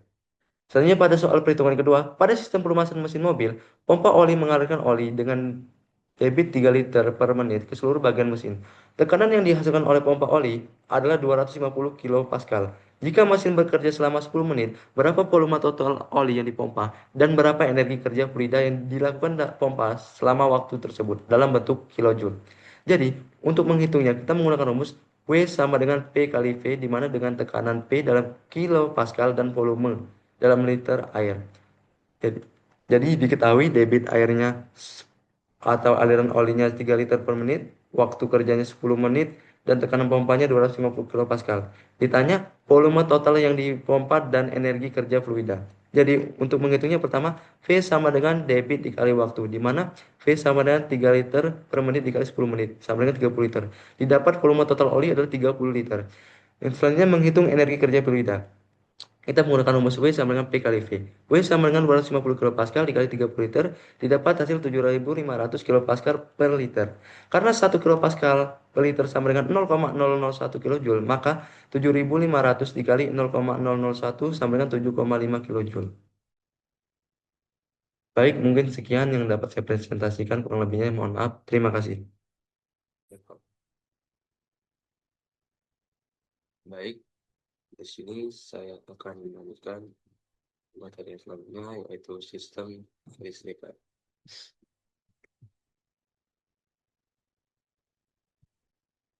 Jadi, apa sih itu sistem kelistrikan? Jadi, sistem kelistrikan adalah suatu rangkaian atau jaringan yang berfungsi menghasilkan, menyalurkan, mengatur, dan menggunakan energi listrik agar berbagai komponen dapat bekerja dengan baik. Jadi, untuk pengetahuan umumnya, sistem listrik itu adalah suatu rangkaian atau jaringan. Jadi, untuk sistem listrik itu, untuk sistem listrik pada kendaraan atau pada rumah, itu kita bisa lihat rangkaian atau jaringannya itu seperti tiang-tiang PLN yang menyalurkan kabel kemudian ke rumah-rumah kita dan terdapat kabel. Kemudian dari kabel yang tersebut kita disalurkan kembali mulai dari lampu, stop kontak untuk menyalurkan kembali ke komponen-komponen kita seperti kulkas, TV, dan lain-lainnya. Dan sedangkan dalam kendaraan bermotor, sistem ini berperan penting untuk menyuplai energi listrik pada sistem pengapian, starter, penerangan, pengisian, serta berbagai peralatan elektronik lainnya. Jadi, untuk dalam kasus kelistrikan, dalam sistem kelistrikan motor ini sangat penting karena dia berfungsi untuk menyuplai pengapian, starter, dan komponen-komponen lainnya. Sistem kelistrikan juga bisa mengubah energi mekanik menjadi energi listrik melalui alternator menyimpan energi dalam aki dan mendistribusikannya ke seluruh bagian kendaraan mesin secara teratur serta aman. Dengan kata lain, sistem kelistrikan merupakan sumber utama tenaga listrik, menunjang energi dan kenyamanan kendaraan secara keseluruhan. Ini kita lihat slide berikutnya. Jadi, sistem kelistrikan pada kendaraan bermotor. Jadi, sistem kelistrikan motor adalah suatu rangkaian atau sistem yang berfungsi untuk menghasilkan, menyimpan, dan menyalurkan dan mengatur energi yang dibutuhkan oleh berbagai komponen pada motor. Jadi, bukan hanya untuk apa, menghasilkan menghasilkan seperti lampu, sistem listrik kelistrikan pada motor juga bisa menyimpan energi listriknya dan menyalurkan juga. Sistem ini memastikan seluruh bagian motor yang memerlukan arus listrik, seperti sistem starter, pengapian, penerangan, dan indikator dapat bekerja dengan baik. Selain itu, sistem kelistrikan juga mengubah energi mekanik menjadi energi listrik melalui alternator atau spool yang kemudian kita simpan melalui aki. Dengan demikian, sistem kelistrikan merupakan bagian penting yang mendukung kinerja, kenyamanan, dan keselamatan pengoperasian motor. Jenis-jenis sistem kelistrikan. Jadi, yang pertama ada sistem pengisian, seperti namanya, kita mengisi aki dan suplai listrik motor. Yang kedua, sistem starter untuk memutar mesin saat menyala. Jadi, ketika kontak starter dihidupkan, maka starter ketika dinyalakan untuk memutar mesin agar mesin dapat dinyalakan. Selanjutnya, ada sistem pengapian, yaitu menghasilkan percikan api di busi. Selanjutnya, ada penerangan seperti lampu depan, rem, sen, indikator lampu belakang, dan indikator lain-lainnya seperti speedometer, bensin, dan lain-lain. Selanjutnya ada sistem aksesoris seperti klakson, wiper, kipas, dan audio. Selanjutnya ada sistem kontrol elektronik seperti sensor, ECU, injeksi, bahan bakar, dan ABS. Kita lanjut slide berikutnya. Ya, fungsi. Jadi, ada beberapa fungsi di sistem kelistrikan. Yang pertama bisa menyuplai energi listrik. Menyediakan alat listrik untuk mengoperasikan berbagai komponen motor seperti sistem pengapian, starter, penerangan, dan indikator. Kemudian menyimpan energi listrik, di mana kita bilang tadi bahwa bisa menyimpan energi listrik melalui aki. Pertama, sistem ini menyimpan energi listrik untuk digunakan saat mesin belum hidup atau saat saat beban listrik tinggi. Jadi, ketika aki tidak digunakan, aki tersebut menyimpan energinya, apa listrik tersebut menyimpan energi di aki ketika tidak digunakan. Selanjutnya menghasilkan energi listrik. Jadi, apa sistem listrikan juga bisa menghasilkan energi listrik, di mana saat motor bergerak atau roda putar roda piston dari pembakaran berputar.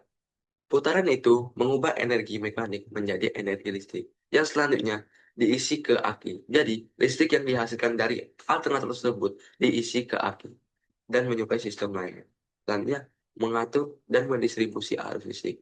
Mengatur besar kecilnya tegangan dan arus agar setiap komponen menerima listrik sesuai kebutuhan dan bekerja dengan aman. Selanjutnya, melindungi komponen listrik. Jadi, bisa juga melindungi komponen listrik menggunakan screen dan relay untuk mencegah kerusakan akibat arus pendek atau berlebihan beban pada listrik. Hanya dia menunjang keselamatan dan kenyamanan. Jadi, sistem kelistrikan pada motor juga bisa menunjang keselamatan dan kenyamanan. Di mana yang pertama bisa menyalakan lampu utama, sein, rem, dan indikator sehingga pengendara dapat bekerja dengan aman, terutama di malam hari. Bayangkan saja, jika sistem kelistrikan pada motor tidak berfungsi dengan baik. Contoh utamanya, lampu utamanya mati.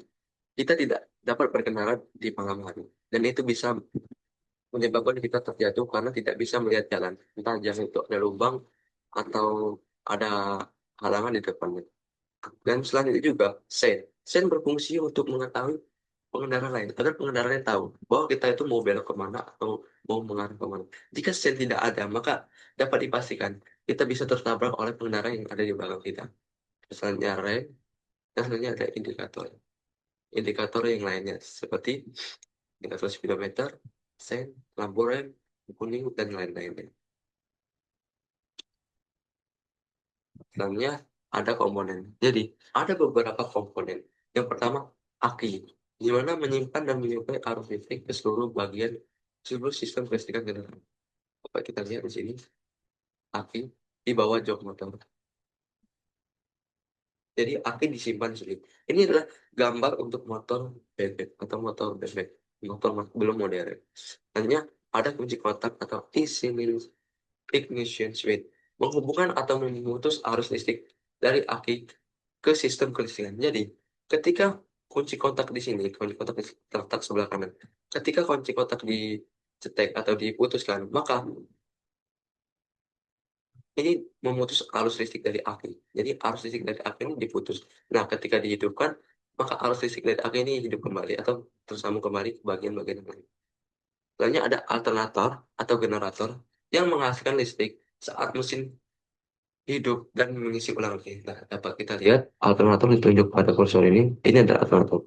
Jadi, alternator terletak dekat mesin atau piston yang bergerak.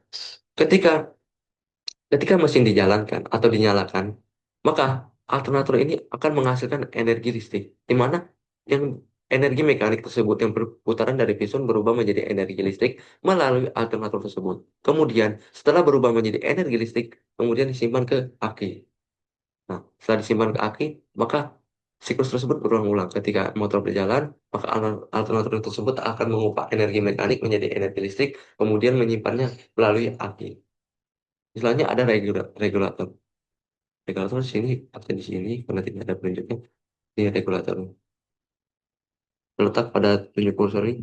Regulator itu berfungsi menstabilkan tegangan listrik dari alternator dan mengubah arus AC menjadi DC. Jadi, regulator ini berfungsi menstabilkan tegangan. Jika terjadi kelebihan tegangan, dapat dipastikan lampu-lampu atau indikator lainnya bisa putus atau meledak. Karena regulator ini berfungsi sangat penting untuk menstabilkan tegangan. Kemudian ada koil pengapian.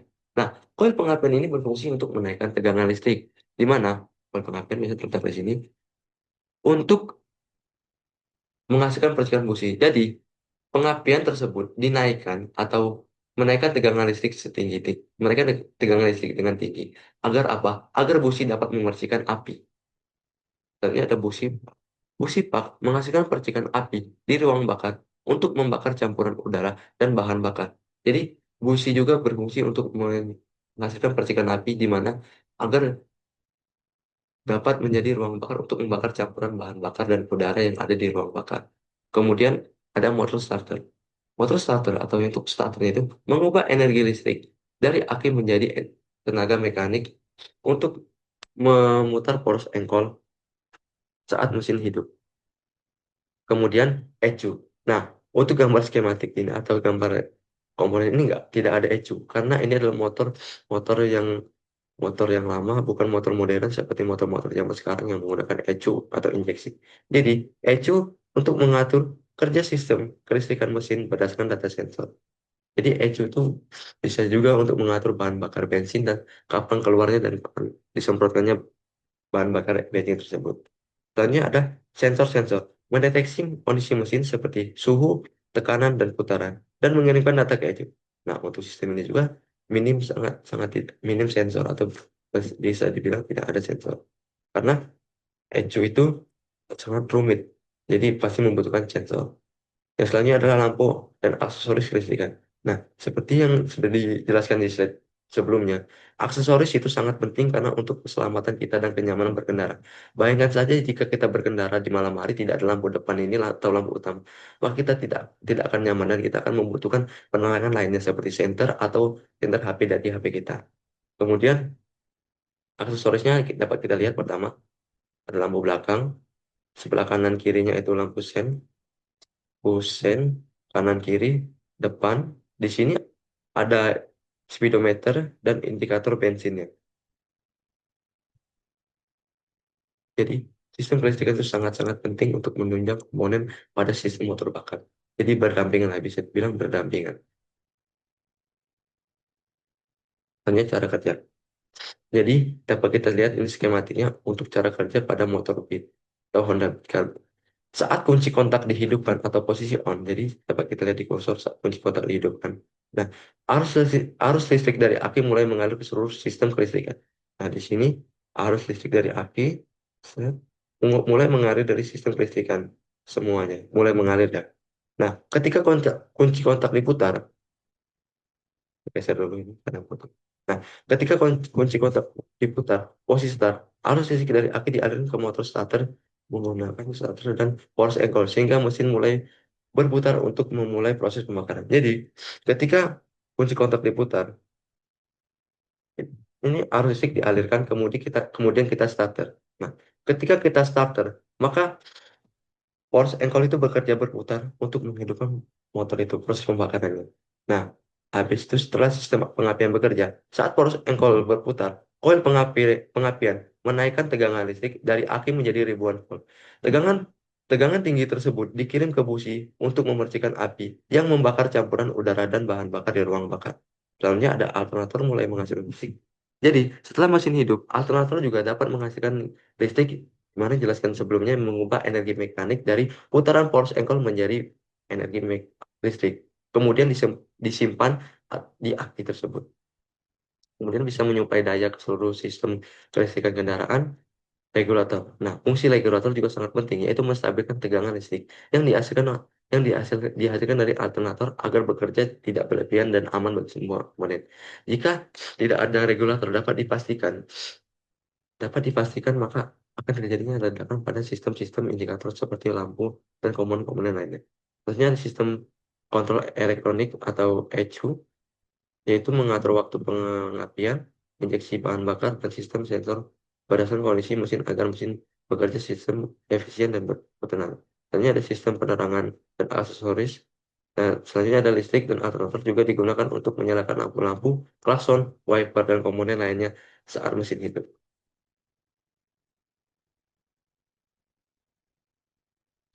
Ini ada contoh soal yang pertama. Sebuah sistem kelistrikan motor memiliki aki bertegangan 12 volt dan arus yang mengalir pada lampu utama sebesar 5 ampere.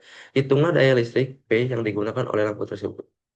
Jadi untuk menjawab soal tersebut kita menggunakan rumus P sama dengan V kali I, di mana tegangan P itu 12 volt dan arusnya itu 5 ampere. Jadi kita masukkan saja 12 volt dikali 5 ampere sama dengan P-nya itu 60 watt. Kesimpulan. Jadi, kesimpulan pada sistem kelistrikan pada motor atau pada PPT ini adalah sistem kelistrikan motor berperan penting dalam menyalurkan energi listrik untuk menyalakan mesin, lampu, klakson, dan perangkat elektronik lainnya. Jadi, sistem kelistrikan ini sangat sangat bisa dibilang berdampingan dengan sistem kelistrikan motor lainnya seperti yang bagian-bagian komponen-komponen mesinnya. Jadi sangat berdampingan. Komponen utamanya meliputi aki, alternator, regulator, saklar, kabel, dan lampu yang semuanya harus berfungsi dengan baik agar motor dapat bekerja secara optimal. Perawatan rutinnya seperti memeriksa kabel, kondisi aki, dan saklar. sangat diperlukan untuk mencegah gangguan yang dapat menyebabkan motor sulit menyala atau perangkat elektronik tidak berfungsi. Jadi, perawatan rutin juga harus dijaga, harus dicek secara berkala. Ketika kabel ada yang putus, kita ganti dengan kabel yang bagus. Jadi perawatan cek rutin itu harus cek. Pemahaman sistem kelistrikan membantu meningkatkan keamanan, efisiensi, dan umur motor. Baik, mungkin terima kasih. Mungkin itu saja yang dapat saya presentasikan. Bila ada salah kata, mohon maaf. Terima kasih. Baik, sini saya akan melanjutkan materi lainnya yaitu sistem transmisi. Masih itu sistem transmisi. Jadi, sistem transmisi adalah suatu rangkaian mekanisme pada kendaraan bermotor yang berfungsi untuk menyalurkan, mengatur, dan mengubah tenaga putar dari mesin ke roda penggerak sesuai dengan kondisi jalan. Jadi, sistem transmisi itu berfungsi mengatur kecepatan, mengatur jalannya mobil sesuai kondisi jalan. Ketika jalan rusak, kita menggunakan transmisi yang rendah atau kecepatan rendah, atau jalan yang bagus, kita bisa menggunakan transmisi yang tinggi atau kecepatan yang tinggi. Jadi kita bisa menyesuaikan dengan kecepatannya. Dengan adanya transmisi, tenaga yang dihasilkan mesin dapat disesuaikan agar kendaraan dapat bergerak. Jadi, dengan adanya transmisi, kita dapat menyesuaikan kecepatan yang kita inginkan secara efisien, baik pada kecepatan rendah, kecepatan tinggi, maupun saat menanjak.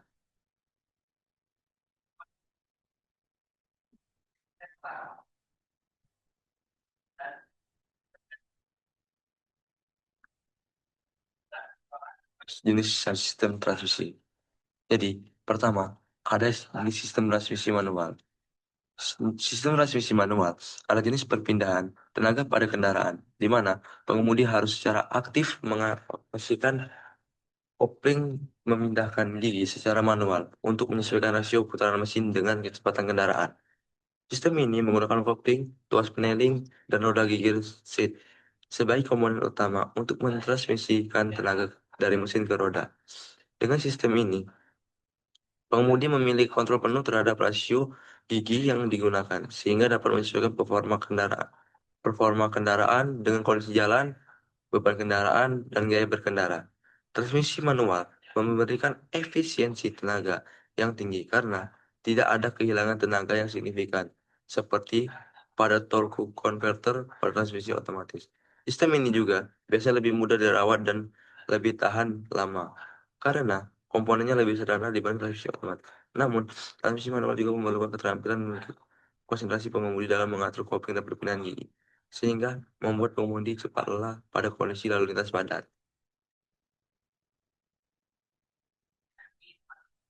Jadi selanjutnya adalah komponen transmisi manual. Jadi, ada beberapa komponen transmisi manual. Di antaranya yang pertama, kopling atau komponen utama yang menghubungkan dan memutus tenaga mesin ke transmisi.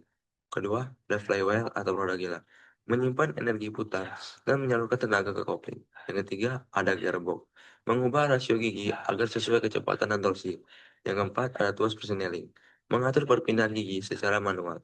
Yang kelima, ada synchronizer, yang berfungsi menyamakan kecepatan gigi agar perpindahan gigi halus. Selanjutnya, ada force input, menerima tenaga dari mesin melalui kopling. Terus ada poros output, menyalurkan tenaga keluar dari gear ke poros penggerak.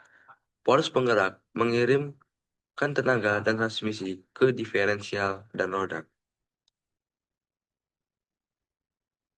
Jenis dan karakteristik sistem manual.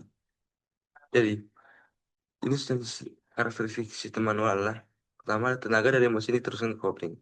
Saat pedal kopling ditekan, tenaga mesin berputar agar gigi bisa diganti. Selanjutnya, tenaga dari kopling masuk ke gearbox. Kemudian, gearbox berisi roda gigi dengan ukuran yang berbeda untuk mengatur rasio putaran. Selanjutnya, pengemudi memilih gigi menggunakan tuas persneling. Setiap gigi memiliki perbandingan kecepatan dan torsi berbeda. Jadi, ada beberapa gigi yang harus diatur pengemudi. Jadi, gigi satu kuat untuk tanjakan, tetapi gigi 4 itu tidak kuat untuk tanjakan. Gigi tinggi untuk kecepatan yang tinggi. Jadi, disesuaikan dengan medannya. Selanjutnya ada synchronizer, menyamakan putaran gigi sebelum berpindah. Agar perpindahan gigi terasa halus dan tidak menimbulkan bunyi, tenaga diteruskan ke poros engkol, penggerak, dan diferensial. Diferensial membagi tenaga ke roda penggerak sehingga kendaraan bisa bergerak. Kelebihan dan kekurangan sistem transmisi manual. Yang pertama, konsumsi bahan bakar lebih irit. Yang kedua, perawatan dan servis lebih murah dan mudah karena banyak stok cadangan. Yang ketiga, memberikan kontrol penuh kepada pengemudi. Yang keempat, akselerasi lebih cepat di tangan pengemudi berpengalaman. Dan yang terakhir, umur komponen lebih panjang jika digunakan dengan benar. Nah, itulah kelebihan dari sistem transmisi manual. Tetapi ada beberapa kekurangannya. Di antaranya, membutuhkan keterampilan tinggi, terus mengoperasi kopling dan gigi, selanjutnya kurang nyaman di jalan macet. Jadi, kopling sangat kurang nyaman di jalan macet karena kita harus memainkan kopling terus-menerus. Selanjutnya, perpindahan gigi bisa kasar jika tidak tepat. Perpindahan gigi bisa kasar jika yang pengemudi baru belajar atau tidak berpengalaman, karena akan memindahkan gigi secara tidak teratur. Selanjutnya, pengemudi mudah lelah jika pada perjalanan jauh atau padat. Jadi, untuk sistem transmisi manual ini sangat memiliki kekurangan pada perjalanan jauh, terutama pada jalan-jalan yang ketika ada macetnya. Selanjutnya, resiko kopling cepat aus jika sering salah penggunaan. Nah, selanjutnya kita masuk ke sistem transmisi yang kedua, yaitu sistem transmisi matic atau sistem transmisi otomatis. Jadi, sistem transmisi matic atau sistem transmisi otomatis adalah jenis sistem perpindahan tenaga pada kendaraan yang memungkinkan di pengemudi untuk mengoperasikan kendaraan tanpa harus secara manual memindahkan gigi, gear, menggunakan kopling.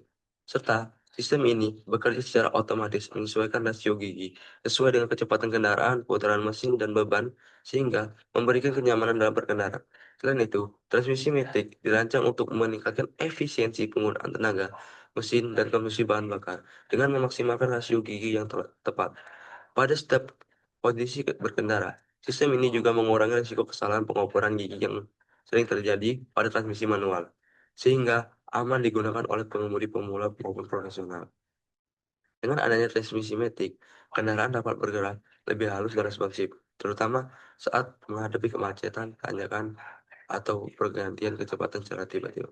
Jadi, bisa dibilang, sistem transmisi matic ini cocok untuk pemula atau yang ingin baru belajar motor ataupun mobil.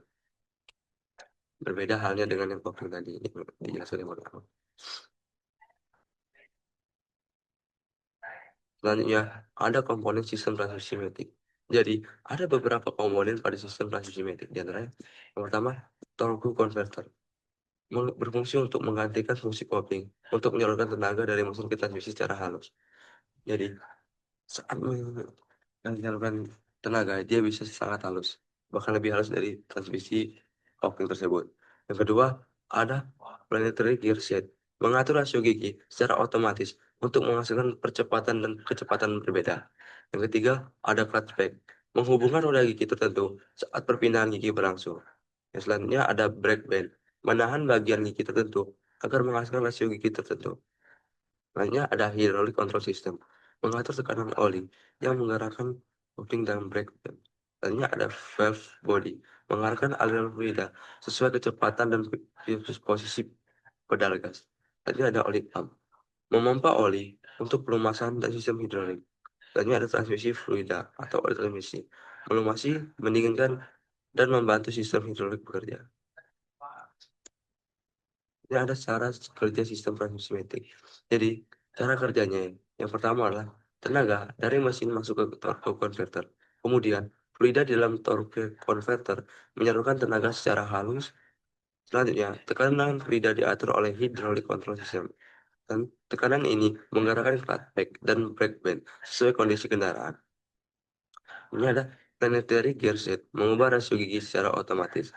Sistem ini rasio kecepatan dan beban tanpa perlu input dari pengemudi. Tenaga diteruskan ke poros penggerak dan diferensial. Misalnya ada menyalurkan putaran ke roda agar kendaraan maju. Jadi berbeda halnya dengan transmisi kopling tadi. Dan transmisi kopling kita harus memainkan koplingnya terlebih dahulu. Tapi untuk transmisi matic sangat berbeda, terutama pada motor. Jadi ini ada kelebihan dan kekurangan sistem transmisi matic atau otomatis. Jadi kelebihannya yang pertama adalah pengoperasian mudah tanpa pedal kopling. Jadi sudah jelas kelebihan pertama berbeda dengan kopling, dia mudah karena tidak adanya pedal kopling untuk pemula. Yang kedua, nyaman digunakan di lalu lintas padat. Jadi Matic sangat cocok digunakan di lalu lintas yang sangat padat. Yang ketiga, perpindahan gigi halus dan otomatis. Jadi berbeda dengan hanya hal yang kopling, yang bisa perpindahannya terjadi kasar jika yang memakainya pemula. Misalnya, mengurangi kelelahan pengemudi saat berkendara jauh. Jadi, ini dapat mengurangi kelelahan pengemudi sangat saat berkendara jauh dan sangat cocok untuk dilakukan untuk mudik. Dan yang terakhir adalah akselerasi lebih stabil dan responsif. Tetapi, di samping itu, sistem transmisi matic atau otomatis ini juga memiliki kekurangan. Di antaranya yang pertama, konsumsi bahan bakar lebih boros dibanding manual. Terus, biaya servis dan perawatan lebih mahal. Struktur sistem lebih kompleks. Tenaga sedikit tertahan karena kerja tertaruh ke konverter. Dan jika rusak, perbaikannya lebih sulit dan mahal. Jadi, di sini dapat kita lihat transmisi manual dan otomatis. Di mana? Ini transmisi manual pada kendaraan dan ini transmisi otomatis pada kendaraan bermotor matic. Dapat kita lihat ada yang di motor matic ada roller, ada komponennya yang sangat kompleks, ada roller, ada drive plate, ini ada ban belt atau drive belt, terus ada different brake, ada spring, ada clutch brake, ada different brake. Jadi inilah ada sistem transmisi otomatis atau sistem transmisi matic pada kendaraan matic saat yang sering kita gunakan seperti motor Beat, Vario, Mio dan lain-lain. Sedangkan ini adalah transmisi kopling pada kendaraan bermotor seperti motor fiction. Ini juga transmisi manual juga pada kendaraan bermobil. Ini ada beberapa komponen, diantaranya ada idle gear, input shaft, shift fork, shift right, output shaft, gears, quick shift, gearbox case, in gear, output shaft, shift fork, dan lain-lain. Jadi, ini adalah contoh transmisi manual pada kendaraan bermobil. Berbeda halnya dengan motor. Skematiknya berbeda dari yang di mobil ini. Karena yang di motor menggunakan kopling di tangan sebelah kiri, sedangkan yang di mobil menggunakan shift brake ini yang di tengah. Kemudian, contoh pada kendaraannya. Dapat kita lihat kendaraan sistem transmisi manual itu ada motor Vixen, terus ada motor Fish Air, Ninja, dan lain-lain. Sedangkan pada kendaraan transmisi otomatis otomatis itu dapat kita lihat di gambar samping. Ini contohnya adalah motor Vario, di mana dia bekerja menggunakan transmisi matic. Skematiknya sama persis seperti yang digambar yang slide sebelumnya tadi. Ini adalah skematik gambar pada motor Vario tersebut.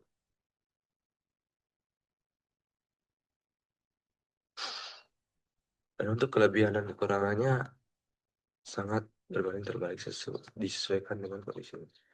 Transmisi ini atau motor seperti ini cocok untuk pemula atau cocok untuk yang sudah berpengalaman.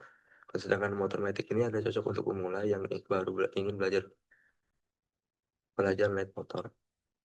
Dikarenakan tidak tidak perlu repot-repot untuk memasukkan kopling, tinggal kita mainkan gas saja. Sedangkan yang di sini kita perlu harus mengatur kopling dan menyesuaikan dengan rasio gigi yang kita gunakan. Jika tidak cekatan bisa mengakibatkan terjatuh karena memainkan sistem kopling ini tidak tergolong mudah tetapi susah juga. Dannya ada contoh soal. Jadi, sebuah mobil memiliki torsi 180 Newton per meter. Transmisi yang digunakan memiliki rasio gigi 1 sama dengan 3,2 banding 1. Dengan rasio gardan sama dengan 4 banding 1. Efisiensi transmisi 90%, 0,9. Hitung torsi pada roda penggerak, Newton per meter. Jadi, untuk mengetahui jawabannya kita harus mengetahui berapa.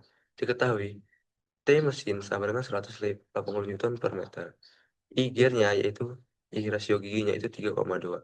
Sedangkan I finalnya itu 4,0. Dan N-nya adalah 0,9.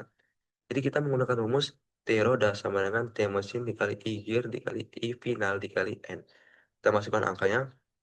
T roda sama dengan 180 dikali 3,2 dikali 4,0 sama dengan 0,9. T roda sama dengan 180 dikali 11,52 sama dengan 2,073,6 N Newton per meter. Jadi kesimpulannya, sistem transmisi adalah rangkaian mekanisme pada kendaraan yang berfungsi untuk menyalurkan tenaga dari mesin ke roda penggerak dengan mengatur besar kecilnya torsi dan kecepatan sesuai kebutuhan. Melalui transmisi, tenaga dari mesin dapat digunakan secara efisien baik saat berkendara mulai berjalan, menanjak maupun menuju cepat di jalan datar. Secara umumnya, sistem transmisi dibedakan menjadi manual, otomatis, matic, dan semi-otomatis. Masing-masing memiliki kelebihan dan karakteristik tersendiri. Dengan adanya sistem transmisi, kendaraan dapat bekerja lebih halus, efisien, bahan bakar, serta memperbanyak umur komponen dan roda penggerak. Jadi, terima kasih. Mungkin cukup sekian presentasi dari saya. Jika ada kurang lebihnya, mohon maaf.